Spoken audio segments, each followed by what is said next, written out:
Magandang gabi sa ating lahat. Pagpalain ang bawat isa na nagtipon-tipon dito upang ipadama natin hindi lamang sa pamilyang Duterte kundi sa sambayanang Pilipino. Aking simpleng ambag lamang bilang isang citizen, isang simpleng mamamayan sa ating bayan ay nakakasakit ang nangyari sa ating Tatay Digong. Hindi ako humahanga ng mga politiko. Ngunit nakikita ko at naramdaman ko ang pagbabago nung simulang umupo si Tatay Digong. Wala siyang kinatakutan sa sakasaan, mga oligarko, mga mayayaman, mga elitista. At nakita ninyo hanggang sa pagbaba ni Tatay Digong na kung paano siya umupo sa presidency, ganun din kasimple ang pagbaba niya. Nakakatakot. Maraming mga matatalinong mga abogado, may kanya-kanyang mga opinyon. Ngunit ang simpleng karapatan, hindi dahil siya presidente, kundi hindi siya mamamayang Pilipino sa ating bayan. Ako'y dating OFW. Marami akong naranasan sa panahon ko sa 90s na ang maraming OFW na displaced na hindi man lang nabigyan ng atensyon. Natutuwa ko.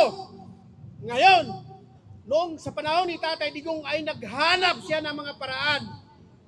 At natutuwa ako kahit nag-retire na ako sa abroad, ang ating mga kabayan ay tinatamasa nila ang mga paghihirap at ang pagtulong at naramdaman nila ang tulong sa gobyerno. Ang nakakasakit pa, palagi na lang tayong paulit-ulit. Naniniwala tayo sa mga bulaklak na mga salita ng mga politiko. Although silang lahat ay parehas. Wag na.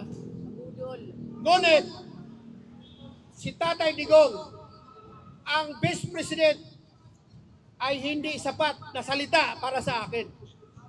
Tinatawag ko siyang living hero, the legend. At legacy.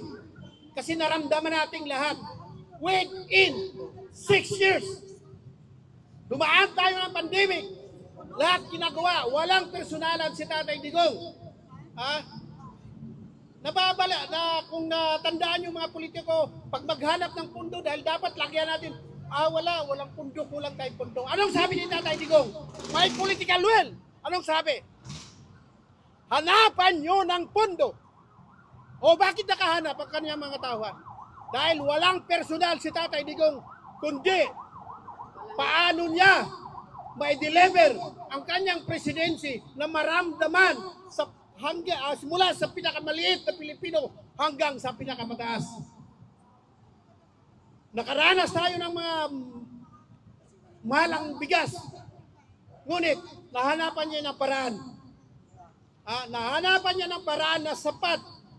Although galing sa hindi na tayo magturo ng mga politiko o sino man yan na sundan.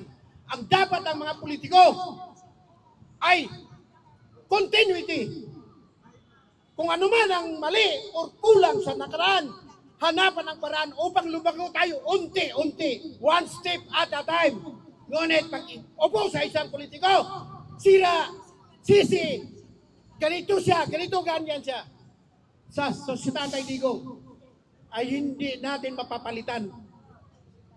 Hindi natin siya mapapalitan dahil ang serbisyo niya, narinig natin madalas, ako ay hingi ng boto sa inyo dahil mag-serbisyo ako sa bayan. Hindi yan, gas-gas na yung serbisyo sa bayan. Ang ano nila, employee siya. Mga businessman sila. Si Tatay Digong, totoo man o hindi siya napakatayo ng isang poste sa kanyang bahay. Makikita natin sa kanyang bahay. Makikita natin sa kanyang katawan, sa pamilya. Hindi ko lang sinabing pobre sila. Hindi siya pobre. Ngunit, sabihin natin hindi siya holy cow. Hindi sila holy cow. Ngunit, nakikita natin ang deliver niya sa ating bayan ay maramdaman natin. Ganun si Tatay Digong. Kung hindi nyo kung napansin nyo, kung ano man yung nakaraang mga presidente, pagdating ni Daday pag-upo sa kanyang presidency, wala siyang takot. Ha? Sino man ang masakasaan niya. Dahil ang purpose niya, ang goal niya, ay ang bayan makaranas ng kaginhawaan simula sa pinakamahirap. So nakakalungkot eh. Nakakalungkot. Paulit-ulit na lang tayo. Idol natin to. Mabait siya. Magaling siya. Pero wala. Nakikita ko, walang makapantay ni Tatay Digong. Although hindi siya perfect, may mga lapses, may mga kulang. Pero mas maraming makikita sa kanyang ginawa. Ngayon, ang inatake sa kanyang druga, sa kanyang kaso, sa war on drugs, andyan yung korte natin. Bakit dalhin natin doon sa ibang bansa? Mayroon tayong korte dito. Gumagana. Gumagana. Ngayon dahil, kung titingnan natin ang mga international media, anong sabi? Political bendita. Political bendita ang ginawa nila kay Tatay Digong. Dahil gusto nila i-wipe out ang Duterte family para sa sunod na eleksyon. Sila na mag-aaway kung sino man magaling dyan. Makakatiyak ako na balik tayo sa square one. Dahil yon ang nakasanayan nating pamumulitika sa ating bansa. Itong simpleng ambag, dapat tandaan natin. At yan si Marcos Mangag, lumayas na yan dyan. Hindi na kailangan siya dyan. Habang may time pa tayo makabawi. Hindi ko sinasabing si Sara Duterte ang ahon. Ngunit, hindi natin ipagkaila siya yung susunod in legal way kay siya Vice President. Nagkataon lang siya na siya ang susunod at magandang pagkakataon na ang continuity ay magpatuloy. Ngunit, yung 3 taong nawala, the same thing, babalik pa rin tayo sa square one. Halimbawa, upo na si Sara, dapat yung mga susunod na presidente, continuity pa rin. Hindi personal. Mayaman na yung mga Marcos. Mayaman na yan sila. Binigyan na sila ng pagkakataon sa bayan na redemption. Sinira nila yung redemption na bibigay sa mamamayan. Marami sa ating salita na budol. Ako hindi ko na budol. Bakit? Hindi ko siya binoto bakante. Si Vice President lang ang binoto ko. Yung asawa ko, ang pamilya ko ay Marcos loyalist. I-feel mo yan. Dahil baka madaya tayo, iba na yung presidente manalo. Ako na may, oo, pero hindi, ang totoo, hindi ko siya binuboto. Dahil yung kabataan ko sa college days, ako'y LFS, ako'y aktivista sa Surigao del Norte. Hindi lang ako nakapagtapos sa aking pag-aaral dahil ang dahilan kahirapan. Ngunit, kamulat-mulat, ang kahirapan pala hindi dahilan yun. Ang kulang lang sa akin ay wala akong pagpupursige. Hanggang 3rd year engineering lang ako, electrical. Ngayon, ang mga pamilya noon sa panahon namin ay pag medyo back down ang financial na pangailangan sa pamilya, kailangan magtrabaho tayo. Tulungan natin ang pamilya hanggang nakapag-asawa. Ngayon, matagal ako natutulog ang aking nag-aalab na puso bilang aktivista na buhay muli ngayon. Dahil sobra-sobra na ang ginawa nila kay Tatay Digong. Hindi personal ang atake ko. Hindi yun dapat personal. Ang ating approach ay holistic. Yung kabuuan na makinabang ang ating mamamayan. May kanya-kanya tayo. Mga trabaho, mga sundalo, mga pulis, mga accountant, kung sino pa. Ngunit, ang kailangan natin ay hindi personal na politiko. Hindi dapat politiko ang approach natin, kundi leader. Yung leader na gagawin niya ang lahat kung kahit anumang mga balakid na ginawa. Yan ang ginawa ni Tatay Digong. Humahanga na ako ngayon ng isang tao. Si Tatay Digong yon. Si Tatay Digong. Hindi dahil nagsasalita ako para sa pamilya Duterte. No! Nagsalita ako para sa kabuuan ng bayang Pilipino na sana uusad na tayo unti-unti, one step at a time. Nakakasakit. Kaya nga, ang ating dasal at ang aning hiniling sa Diyos na ibalik si Tatay Digong, bring back home. Kasi ang nararamdaman, nilikesin siya dito sa ating bayan. Dito sa ating bayan.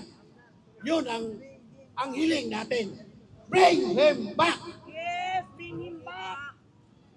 So sana ang ating mga susunod na mga lahi makakaranas na. Hindi, ang ating pagsasalita dito hindi para sa atin to.